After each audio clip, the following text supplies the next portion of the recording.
once upon a midnight dreary, while I pondered, weak and weary, over many a quaint and curious volume of forgotten lore.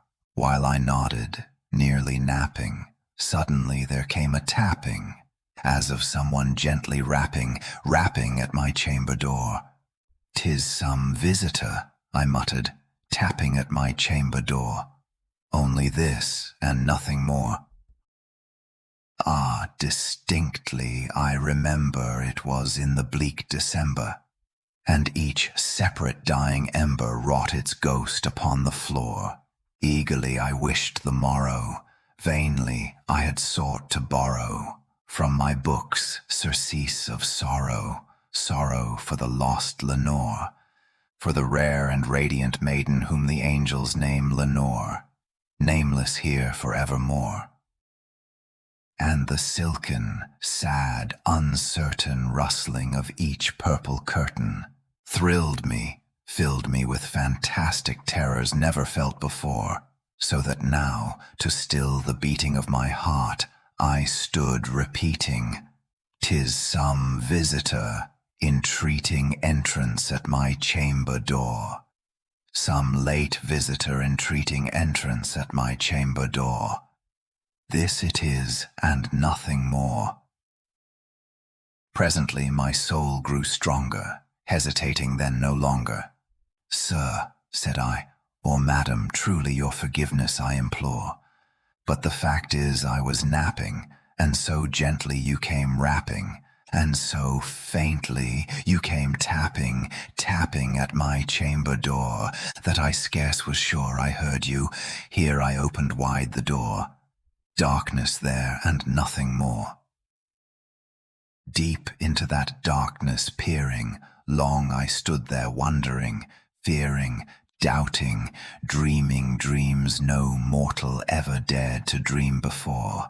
But the silence was unbroken, and the stillness gave no token, and the only word there spoken was the whispered word, "Lenore." "This," I whispered, and an echo murmured back the word, "Lenore." Merely this, and nothing more. Back into the chamber turning, all my soul within me burning, soon again I heard a tapping somewhat louder than before. "Surely," said I, "surely that is something at my window lattice. Let me see, then, what thereat is, and this mystery explore. Let my heart be still a moment, and this mystery explore. 'Tis the wind and nothing more." Open here I flung the shutter, when, with many a flirt and flutter, in there stepped a stately raven of the saintly days of yore. Not the least obeisance made he, not a minute stopped or stayed he, but, with mien of lord or lady, perched above my chamber door. Perched upon a bust of Pallas just above my chamber door. Perched and sat, and nothing more. Then this ebony bird beguiling my sad fancy into smiling, by the grave and stern decorum of the countenance it wore. "Though thy crest be shorn and shaven, thou," I said, "art sure no craven, ghastly grim and ancient raven wandering from the nightly shore. Tell me what thy lordly name is on the night's Plutonian shore." Quoth the raven, "Nevermore."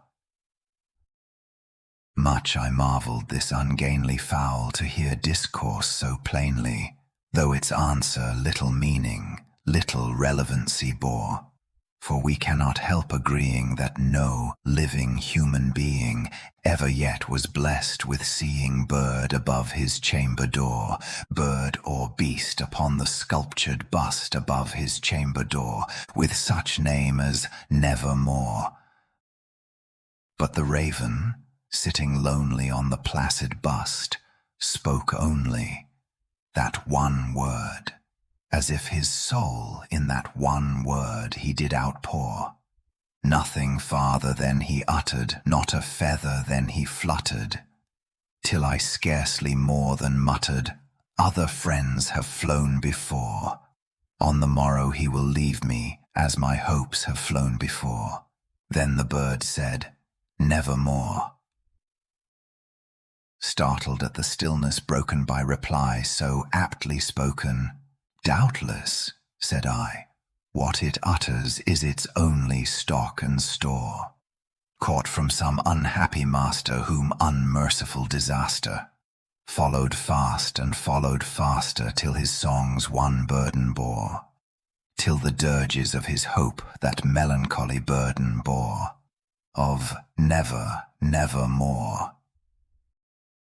But the raven, still beguiling all my fancy into smiling, straight I wheeled a cushioned seat in front of bird and bust and door. Then, upon the velvet sinking, I betook myself to linking fancy unto fancy, thinking what this ominous bird of yore, what this grim, ungainly, ghastly, gaunt, and ominous bird of yore meant in croaking nevermore.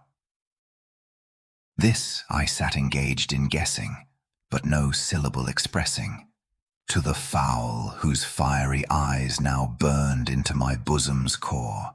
This and more I sat divining, with my head at ease reclining, on the cushion's velvet lining that the lamplight gloated o'er, but whose velvet violet lining with the lamplight gloating o'er she shall press, nevermore. Then methought the air grew denser, perfumed from an unseen censer, swung by seraphim whose footfalls tinkled on the tufted floor. Wretch, I cried, thy God hath lent thee, by these angels he hath sent thee, respite, respite, and nepenthe from thy memories of Lenore. Quaff, oh quaff this kind nepenthe, and forget this lost Lenore. Quoth the raven, nevermore. Prophet, said I, thing of evil, prophet still if bird or devil, whether tempter sent, or whether tempest tossed thee here ashore, desolate yet all undaunted, on this desert land enchanted, on this home by horror haunted, tell me truly, I implore, is there balm in Gilead? Tell me, I implore. Quoth the raven, nevermore.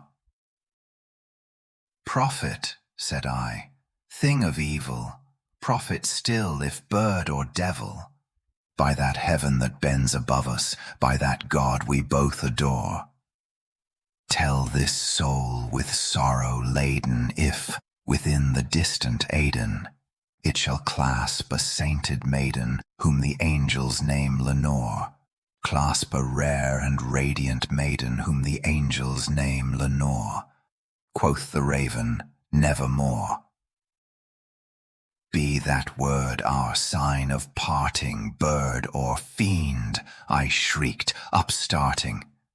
Get thee back into the tempest and the night's Plutonian shore. Leave no black plume as a token of that lie thy soul hath spoken. Leave my loneliness unbroken. Quit the bust above my door. Take thy beak from out my heart, and take thy form from off my door. Quoth the raven, nevermore. And the raven, never flitting, still is sitting,